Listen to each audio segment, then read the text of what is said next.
ministro André Mendonça pediu vista e suspendeu o julgamento de Eduardo Bolsonaro no Supremo Tribunal Federal por calúnia contra a deputada Tabata Amaral.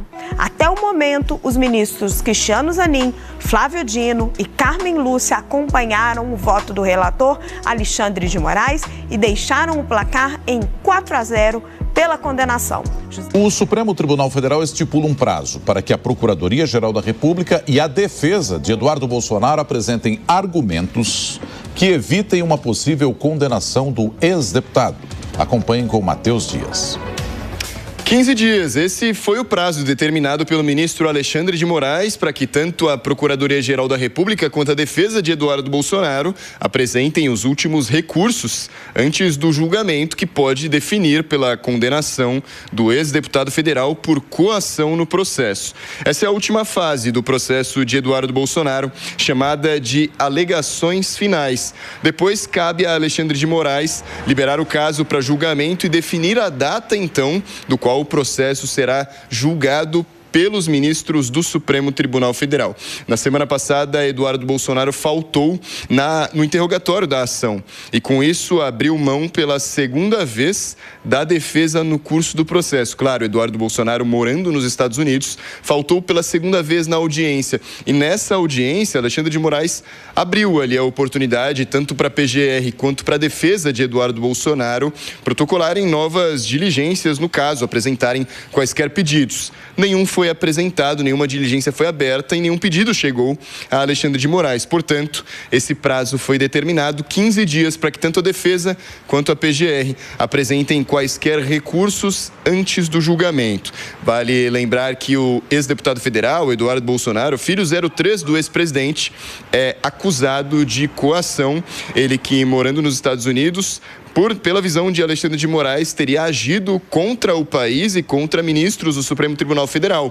Ele que poderia ter ajudado tanto no protocolo das sanções por Donald Trump, sanções de tarifas de exportação aplicadas contra o Brasil, nas quais Eduardo Bolsonaro pode ter participado, e também nas sanções contra autoridades brasileiras, como a Lei Magnitsky.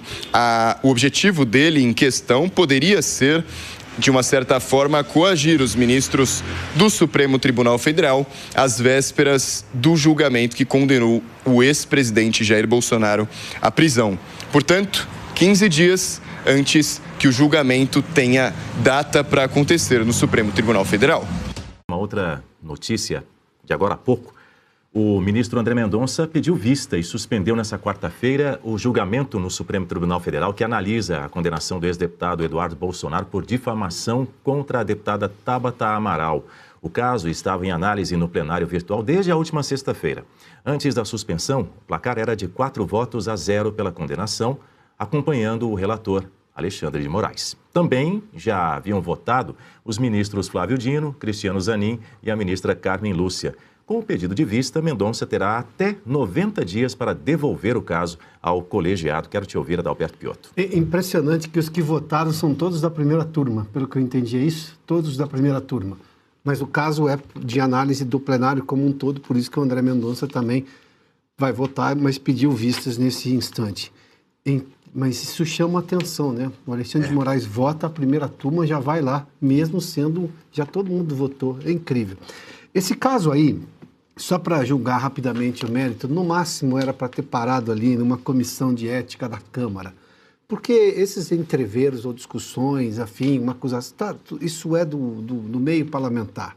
Quando você olha para o artigo 53, que os parlamentares são invioláveis por palavras e votos, quaisquer palavras e votos, ou seja, normalmente cai ali para uma conversa de um lado, conversa do outro, e a mãe nem segue o debate. Não. Levou-se para o Supremo porque tudo vai parar no Supremo hoje em dia. E o Supremo deveria dizer, esse não é um assunto aqui, é um assunto que deveria ficar lá. É interna corporis, porque, de novo, é uma discussão de dois parlamentares que têm prerrogativa de falar o que lhes o que lhes vier à cabeça. E a discussão do Eduardo foi exatamente que a Tabata, porque estudou pela Fundação Lehman em Harvard, teria aprovado medidas que beneficiariam uma empresa ligada também ao dono do fundo Lehman, ou do próprio Lehman, né? A questão, de novo, nós estamos aqui, o Supremo parar a vida para dedicar tempo a isso, Por mais que, obviamente, isso ia parar no Supremo, se é uma denúncia crime, porque todos ali têm foro privilegiado. Mas voltando a esse ponto que nós estamos discutindo há poucos instantes ali, a questão do Supremo Tribunal Federal é, de novo, esse excesso de participação. Augusto mencionou, né, se os ministros tiverem um pouco de parcimônia e sensatez, voltam atrás. Aproveitam o momento que ainda tem algum tempo. Não que não vão responder a isso lá na frente, mas em algum momento pode amainar. A política, até porque eles viraram um órgão político, tem essa capacidade de dar uma amainada de vez em quando, desde que eles parem. Mas o detalhe é que não estão parando. São 13 inquéritos abertos, ou pelo menos um que está pedido. O Gilmar Mendes, o Alexandre de Moraes já abriu um contra o Flávio, o Alessandro Vieira também já está incluso, né, num desses inquéritos, que foi o senador, relator da CPI do crime organizado, e que, na condição de relator, denunciou o ministro Supremo, mas é relator, é o trabalho dele. E agora um pedido do Gilmar Mendes para incluir o Zema no tal malfadado inquérito do fim do mundo, essa desgraça institucional que assola o Brasil. Os ministros do Supremo não estão dando nenhuma demonstração, desse núcleo radical do Supremo e completamente fora da lei, não estão dando nenhum sinal de que vão recuar. Fato é que o Romeu Zema, especialmente no caso, até porque ele tem dito de forma muito clara, e toda vez que vem uma medida do Supremo, ele vai lá e dobra também a aposta na denúncia, porque ele tem a liberdade de se manifestar e criticar o Supremo como qualquer brasileiro tem, está deixando uma régua muito clara. Não só candidatos ao Senado vão ter que se manifestar publicamente o que pensam dos ministros do Supremo e do STF, como também candidatos à presidência da República.